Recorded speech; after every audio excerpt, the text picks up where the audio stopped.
ಕಲ್ಯಾಣ ಕರ್ನಾಟಕ ಸುದ್ದಿವಾಹಿನಿಗೆ ಎಚ್ಚೆತ್ತ ಅಧಿಕಾರಿಗಳು. ವೃದ್ಧ ದಂಪತಿಗಳಿಗೆ ಮನೆಗೆ ಭೇಟಿ ನೀಡಿ ಸ್ಥಳದಲ್ಲೇ ಮನೆ ಮಂಜೂರು.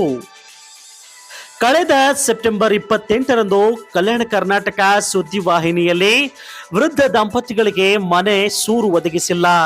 ಅಂಗನವಾಡಿ ಹಳೆಯ ಕಟ್ಟಡದಲ್ಲಿ ವಾಸವಾಗಿದ್ದ ವೃದ್ಧ ದಂಪತಿಗಳಿಗೆ ವಸತಿ ಯೋಜನೆ ಅಡಿ ಮನೆ ಕಲ್ಪಿಸುವ ನಿಟ್ಟಿನಲ್ಲಿ ಸುದ್ದಿ ಪ್ರಕಟಿಸಲಾಗಿತ್ತು. ಅದನ್ನ ತಿಳಿದ ಕೆಲವು ಗಂಟೆಗಳಲ್ಲಿ ಬಂಕಲ್ಗ ಗ್ರಾಮ ಪಂಚಾಯಿತಿ ಅಭಿವೃದ್ಧಿ ಅಧಿಕಾರಿ ಸಾವಿತ್ರಿ ಮೇತ್ರಿ ಉಡಚಾಣಹಟ್ಟಿ ಗ್ರಾಮದ ವೃದ್ಧ ದಂಪತಿಗಳ ಮನೆಗಳ ಭೇಟಿ ನೀಡಿ ವಾಸ್ತವ ಸ್ಥಿತಿ ಆಲಿಸಿ ಸ್ಥಳದಲ್ಲಿಯೇ ಮನೆ ಮಂಜೂರು ಮಾಡಿದ್ದಾರೆ.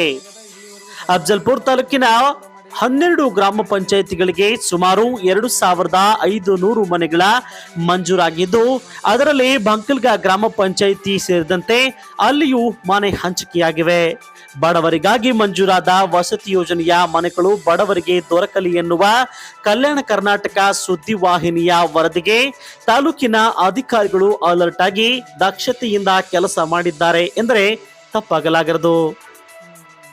ಈ ಸಂದರ್ಭದಲ್ಲಿ ಮಾತನಾಡಿದ ತಾಲೂಕು ಪಂಚಾಯಿತಿ ಕಾರ್ಯನಿರ್ವಾಹಕ ಅಧಿಕಾರಿ ವೀರಣ್ಣ ಕೌಲ್ಗಿ, ಕಲ್ಯಾಣ ಕರ್ನಾಟಕ ಸುದ್ದಿವಾಹಿನಿಯಲ್ಲಿ ಪ್ರಕಟವಾದ ವರದಿ ಗಮನಕ್ಕೆ ಬಂದಾಗ ಕೂಡಲೇ ಸ್ಪಂದಿಸಿ ವೃದ್ಧ ದಂಪತಿಗಳ ಮನೆಗೆ ಭೇಟಿ ನೀಡಲು ಬಂಕಲ್ಕ ಪಿಡಿಒ ಹಾಗೂ ಅಧ್ಯಕ್ಷರಿಗೆ ಸೂಚಿಸಿದ್ದೇನೆ.